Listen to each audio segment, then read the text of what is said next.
સુરક્ષા કોઈ બોજ નથી, એક સાચું સન્માન છે અને સુરક્ષાને નિભાવવી આપણા સૌની પ્રથમ જવાબદારી અને ઓળખાણ છે. નમસ્કાર દર્શક મિત્રો, હું રિપોર્ટર મિતવા સ્વાગત કરું છું તમારું એસએન ન્યૂઝ ગુજરાતમાં. અત્યારે અમારા એસએન ન્યૂઝ ગુજરાતની ટીમ ઉપસ્થિત છે સતલોક આશ્રમ સોજતપાલી, રાજસ્થાન. દર્શક મિત્રો, અત્યારે અમે એ જાણવા ઉપસ્થિત થયા છીએ કે સતલોક આશ્રમમાં કયા પ્રકારની સુરક્ષાઓ રાખવામાં આવી છે, કયા પ્રકારના સેફ્ટી પ્રોટોકોલ વાપરવામાં આવ્યા છે, મહિલાઓ માટે અને બાળકો માટે કયા પ્રકારની સુરક્ષા અહીંયા રાખવામાં આવી છે. તો દર્શક મિત્રો, અંત સુધી અમારા સાથે જોડાઈ રહેજો અને સતલોક આશ્રમમાં કયા પ્રકારની સુરક્ષા રાખવામાં આવી છે તેની દરેક પ્રકારની સુરક્ષાની જાણકારી અમે તમને આપીશું. તો દર્શક મિત્રો, આશ્રમની અંદર આવતા જ અમને અહીંયા કંઈક અલગ જ વ્યવસ્થા જોવા મળી છે. આપણે અન્ય આશ્રમ કે મંદિરમાં જઈએ ત્યાં ચપ્પલ અસ્તવ્યસ્ત પડેલા હોય છે કે વ્યવસ્થા હોતી નથી, પરંતુ અહીંયા અમને એક અલગ જ વ્યવસ્થા જોવા મળે છે. અહીં સતલોક આશ્રમમાં સંત રામપાલજી મહારાજના જે પણ શ્રદ્ધાળુ આવે છે તેમના માટે અહીં ચપ્પલ મૂકવાની વ્યવસ્થા કરવામાં આવી છે.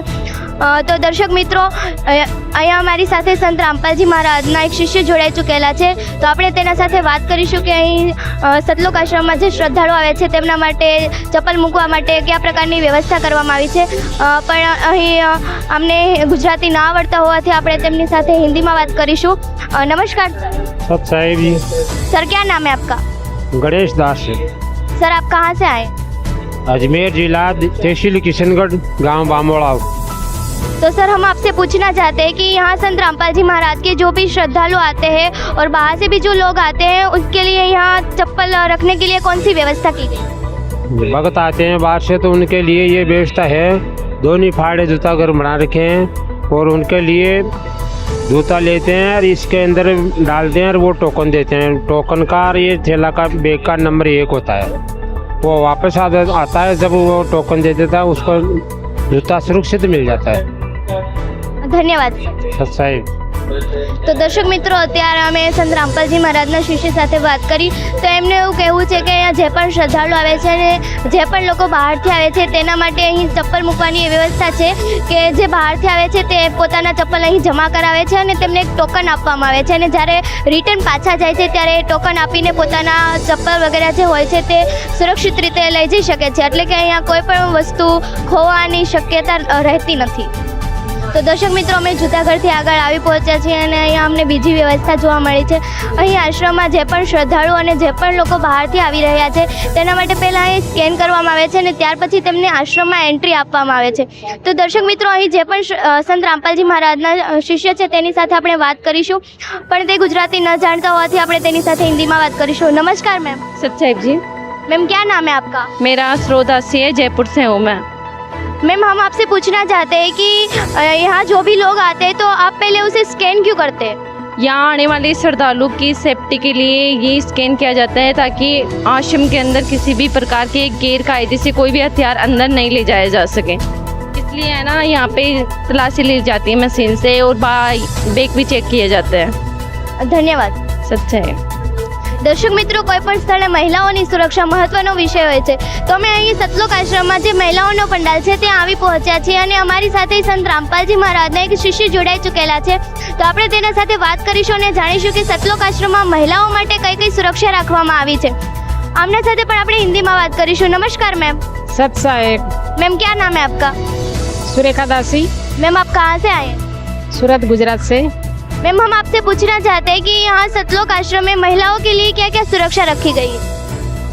यहाँ सतलोक आश्रम राजस्थान में महिलाओं के लिए सबसे अधिक महत्व की सुरक्षा रखी गई है कि हर जगह पे सिक्योरिटी गार्ड रखे गए हैं. जैसे कि रात को भी सिक्योरिटी गार्ड होते, माइयाँ सोई हुई होती है ताकि उनका मोबाइल, पर्स, पैसे ऐसा कुछ यहाँ से गुम ना हो, उनकी सुरक्षा के लिए रात के समय भी सिक्योरिटी गार्ड माइया रखी गई है जो 2 कलाक या फिर 3 कलाक की सेवा उनको दी जाती है.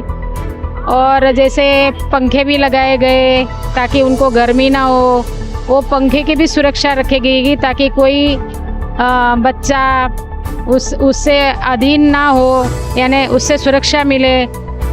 और यहाँ पे कूलर भी लगाए गए माइयों के लिए, उसकी सुरक्षा भी उसकी भी सुरक्षा रखी गई है. और यहाँ पे दवा जैसे कि दवा की भी दवाखाने की भी रखी गई है, ताकि मैया बीमार हो तो उनको तुरंत इनका इलाज हो।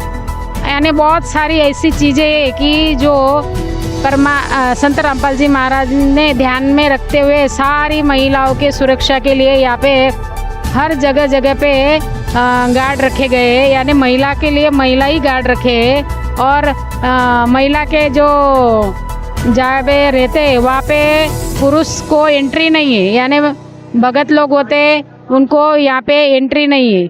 सबसे बड़ी सुरक्षा वही है। ધન્યવાદ મેમ। સત સાહેબ। તો દર્શક મિત્રો, અત્યારે આપણે સંત રામપાલજી મહારાજના શિષ્ય સાથે વાત કરી।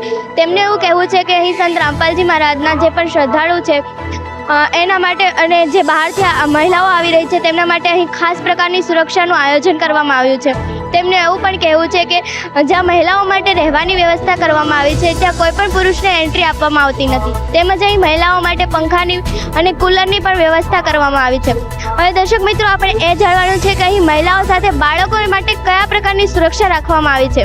તો દર્શક મિત્રો, અત્યારે અમારી સાથે સંત રામપાલજી મહારાજના બીજા પણ એક શિષ્ય છે, તો આપણે તેના સાથે વાત કરીશું અને જાણીશું કે અહીં બાળકો માટે કયા પ્રકારની વ્યવસ્થા કરવામાં આવી છે। નમસ્કાર સત સાહેબ। શું નામ છે તમારું? પ્રિન્સી દાસી, મેમ, તમે ક્યાંથી આવ્યા છો? સુરત, ગુજરાતથી।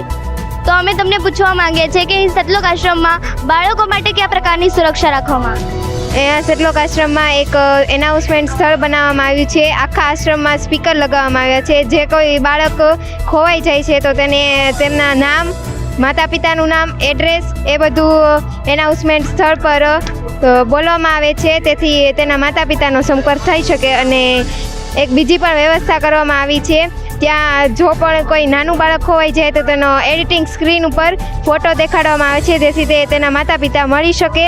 અને અહીંયા નાના બાળકો જો બીમાર પડ્યા હોય તો તેના મેડિકલ સ્ટોર પર બનાવવામાં આવ્યો છે, ત્યાં તેનો જલ્દીથી ઈલાજ થઈ શકે। તો દર્શક મિત્રો, સતલોક આશ્રમમાં શરૂઆતથી લઈને અંત સુધી જે પણ સેફ્ટી પ્રોટોકોલ્સ વાપરવામાં આવ્યા હતા એમની પૂરી જાણકારી તમને આપી। દર્શક મિત્રો, અહીં મહિલાઓ માટે, બાળકો માટે કયા પ્રકારની સુરક્ષા રાખવામાં આવી છે તેની પૂર્ણ જાણકારી અમે તમને આપી। તેમજ અમને એક વાત જાણવા મળી છે કે અહીં સતલોક આશ્રમમાં ફાયર સેફ્ટી પણ રાખવામાં આવી છે, મતલબ કે આગ લાગી હોય તો તેના માટે ફાયર સેફ્ટીની વ્યવસ્થા કરવામાં આવી છે। તો આવી જ નવી જાણકારી માટે બન્યા રહો મારી સાથે। ધન્યવાદ।